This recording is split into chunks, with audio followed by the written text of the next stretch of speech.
this big killer, right? Yeah. And people would say, "Oh, well, no." And one guy got in my comments was talking about a money situation. Like, was an offer made to you to fight Benavidez? Yeah, it was like after. Now this was the plan. After I beat Uskategi, I got a call like, "Oh, you gonna fight Caleb Truax? We gonna get you a couple easy fights. You gonna make some money. Then you gonna fight Caleb Plant for the world title." I'm like, at 68, I really don't care who I fight because I know none of them beat me. So I'm like, okay, cool. Now I'm like, it's gonna really be bad for him because now I'm gonna get a fair shot. I'm gonna get 6 weeks to train, training expense money. So ain't nobody really gonna. It's over now. Yeah. You know what I'm saying? So they called me 6 months later and say, "Yo, you gonna fight David?" I said, "Cool, no problem." What the money like? They said 100,000. I said, "Absolutely not." Because at some point, like people treat you the way you allow them to treat you. Absolutely, yeah. So what they did, you know what they did? See, boxing, the powers that be, they like try to mind boggle you, right? Yeah. So they offered me I got 30,000 to fight Uskategi, right? So I'm like, you know what, just beat them, and next fight they gotta pay you. You just be the world champion, they gotta pay you. But you know what they told me?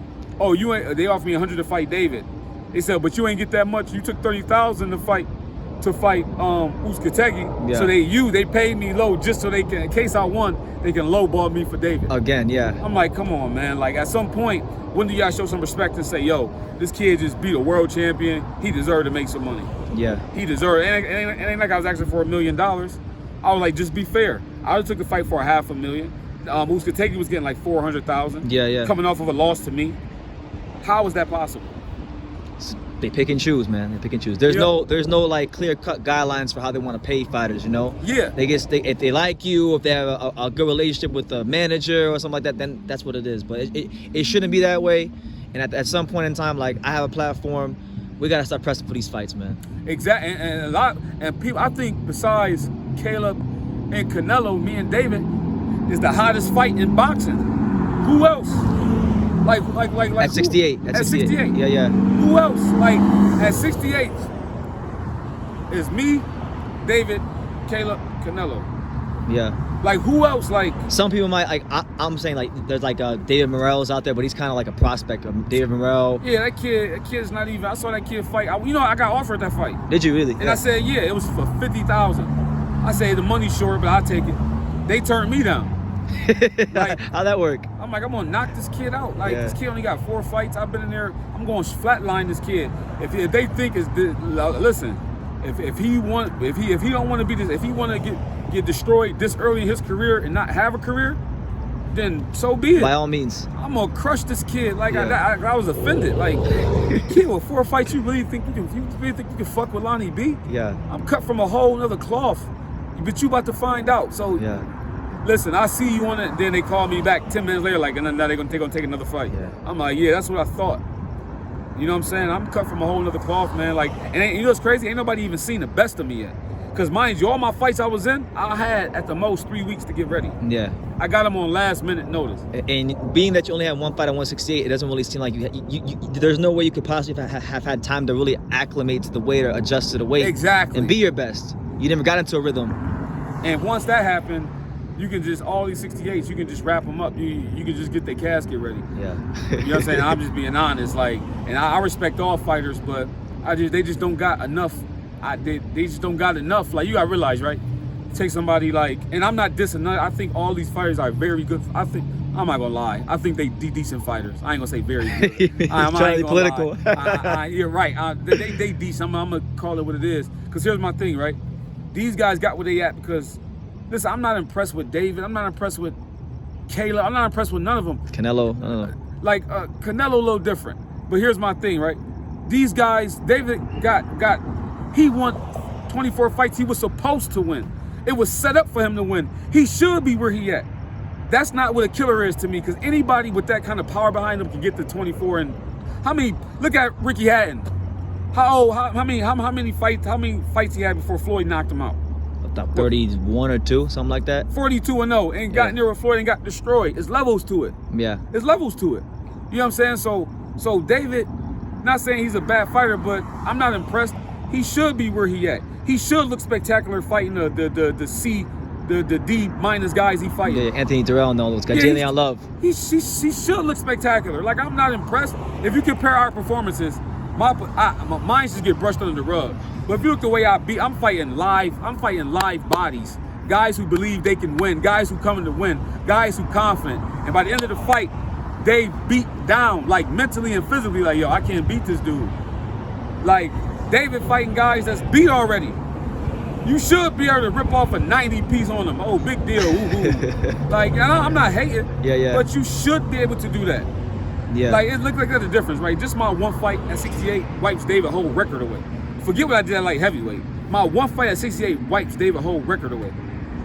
Like, so you telling me that what he did to Porky Medina is better than what I did to Jose Uzcategui? No. So like, if David Benavidez does what he's supposed to do against this kid, Kyron Davis, he won't stop him. what's your message to David Benavidez and the powers that be in boxing? Because I know that they've been trying to push you out the game for quite some time now. It's been 2 years. Yeah, all I ask is, man, just give me a fair shot. Like, you know what I'm saying? Like, I know y'all pick and choose who but be honorable. Be honorable, you know what I'm saying? Like, and boxing, anything can happen. Anything can happen. Like, David can catch me and I can go. Yeah. I can catch him and he can go. You know what I'm saying? Anything can happen. I just want a fair shot, and I just want to be able to feed my family. Absolutely. You know what I'm saying? Like, I want to be able to buy a house one day. As Floyd say, hard work and dedication. He said, I got here the hard way. I come from the gutter. I come from poor. I come from this. I come from that. And ain't nobody stop him. You know what I'm saying? And not saying he's stopping me, but ain't nobody stop him. Like, how come everybody else get a shot and get a chance to make money and buy a house and feed their family, but Lonnie B don't? When all I've done was asked to do what they asked me to do. I ain't cry about the money.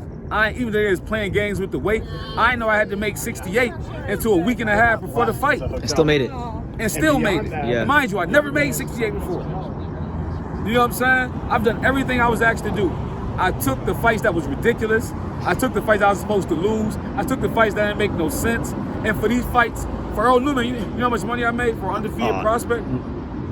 Was it less than you took home when you fought Uzcategui? Yes. Yeah, how much? Like 7,000. Oh my God. Like that's poverty money in boxing. And mind you, I'm fighting once a year. Yeah. Once a year.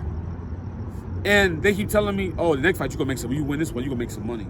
You make the kid I fought, this 16-0 kid I fought in California, that they swore that was from Australia, Scott Lovett. Yeah. I'm like, first of all, nobody named Scott is gonna beat me. I'm sorry. Like, I don't care how big he is. I don't care how many knockouts, how hard he punched.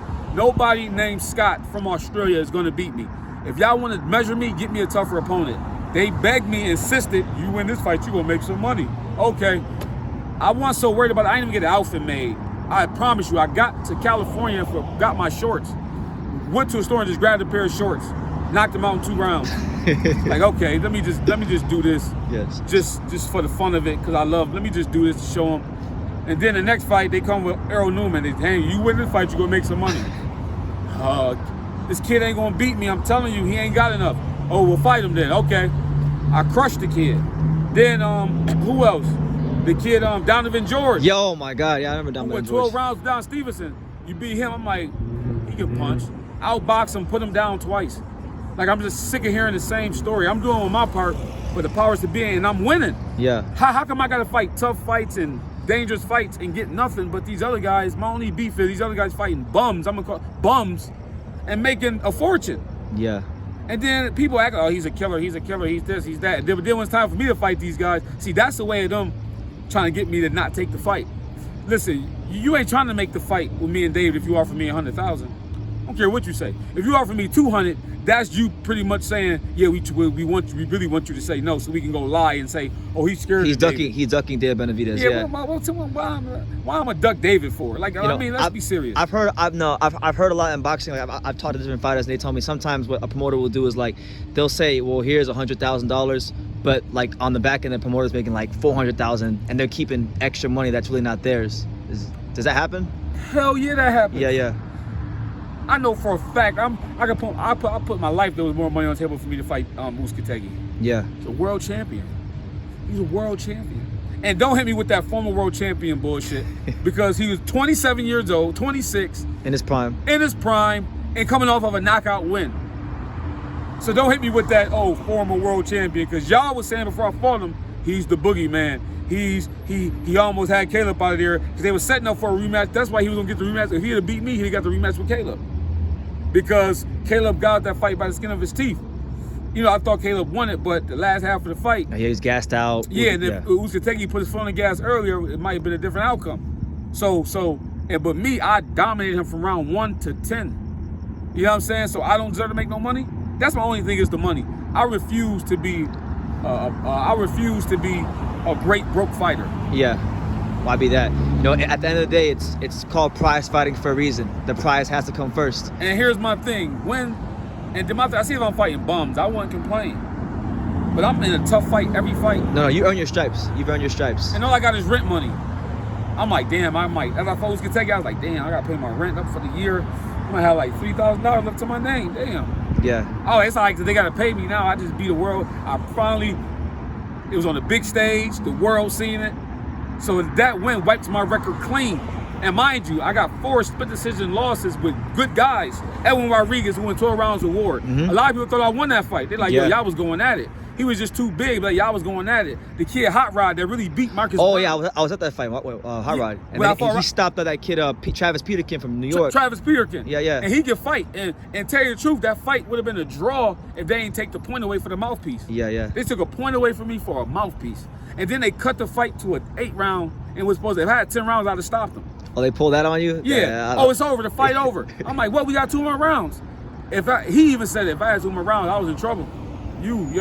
I would have stopped if I had 10 rounds, but then they took a point. So I lose the fight on 1 point because of a mouthpiece. Bullshit. Yeah, bullshit, man. Like, you know what I'm saying? So that fight.